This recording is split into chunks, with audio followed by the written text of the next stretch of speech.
پچھلی دفعہ ایک واقعہ ساجد نے سنایا تھا کہ ہم لوگ نے واشنگٹن میں جن دنوں اپنا مرکز بنایا دار الہدا کے نام سے، الحمدللہ ایک لوگوں کے اندر خوشی کی لہر تھی جو چل رہی تھی.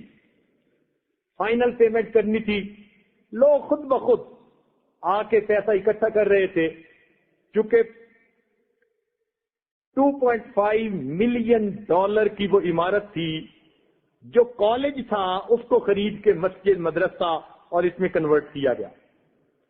اور الحمدللہ کہ واشنگٹن ایریا میں یہ سب سے پہلی مسجد ہے جو مسلمانوں کو اللہ تعالیٰ نے اتنی پرائم جگہ پر عطا فرمائی. کیسی آباد ہوئی؟ الحمدللہ. ایک وہ وقت تھا کہ جب 5 بندے جمعہ کی نماز میں ہوتے تھے تو ہم شکر کا سجدہ کرتے تھے. 5 بندے جمعہ کی نماز میں آ جاتے تو ہم شکر کا سجدہ کرتے کہ الحمدللہ. پھر پاکستانی ایمبیسی والوں نے ویگن بھیجنی شروع کر دی، عملے کو بھیجا، 25 بندے اس میں آ گئے. ہم نے 2 رکعت شکرانے کے پڑھے، الحمدللہ 5 تھے، آج 30 ہو گئے. جمعے میں کوئی نہیں آتا تھا وہ ماحول. الحمدللہ آج اس وقت آج آتے ہوئے جمعہ پڑھا کے آیا، اس مسجد کے اندر ایک وقت میں 900 بندے جمعہ پڑھتے ہیں، اور اس مسجد میں ہر جمعہ کے دن 3 جماعتیں ہوتی ہیں. لوگ 900 آتے ہیں اور جمعہ کی نماز پڑھ کے چلے جاتے ہیں. پھر نئے لوگ آتے ہیں، پھر خطبہ ہوتا ہے، جماعت ہوتی ہے، پڑھ کے چلے جاتے ہیں. پھر تیسری مرتبہ لوگ آتے ہیں. اللہ نے اس ایریے کے اندر کتنے مسلمان پیدا فرما دیے. الحمدللہ ثم الحمدللہ. بہرحال اس کی پیمنٹ کرنے کا وقت تھا.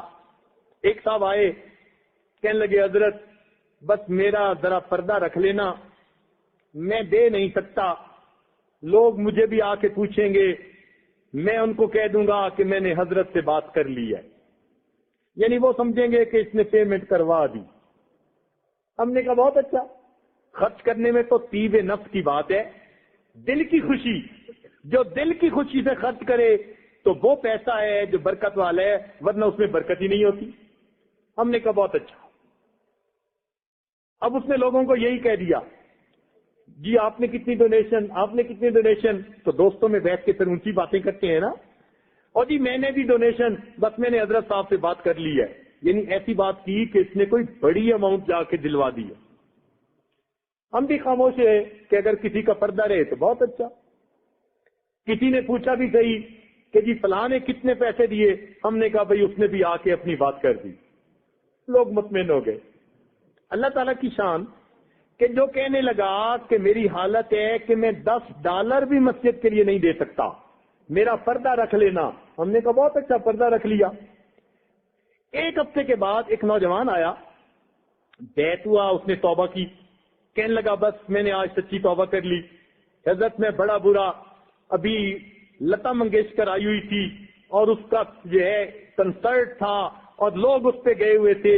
حضرت میں بھی وہاں گیا اور میں نے بڑا گناہ کیا، میں بڑا نادم ہوں. اور حضرت بڑے لوگ وہاں گئے ہوئے تھے. تو اس نے پتہ نہیں کیسے اس بندے کا نام لیا. حضرت سب سے آگے ٹکٹ خریدنے والا فلاں بندہ تھا، اور اس نے اپنے گھر کے 11 بندوں کے لیے $100 پر پرسن کے حساب سے ٹکٹ خریدی تھی.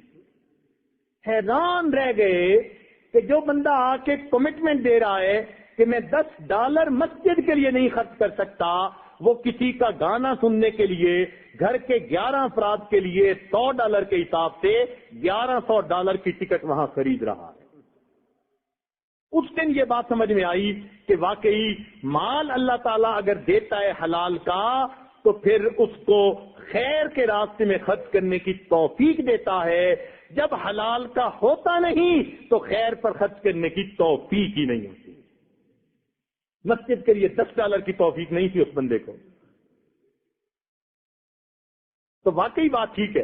امام مالک رحمۃ اللہ فرماتے تھے کہ ہم مال کے خرچ کرنے سے مال کی آمد کا اندازہ لگا لیا کرتے ہیں. یہ دیکھتے ہوئے کہ مال خرچ کہاں ہو رہا ہے ہمیں پتہ چل جاتا ہے کہ مال کی آمد کیسے ہے. اگر دین پہ خرچ ہو رہا ہے تو اس کا مطلب ہے آمد نیک ہے، حلال ہے، اور اگر برائیوں پہ خرچ ہو رہا ہے اس کا مطلب ہے کہ مال حرام کا ہے.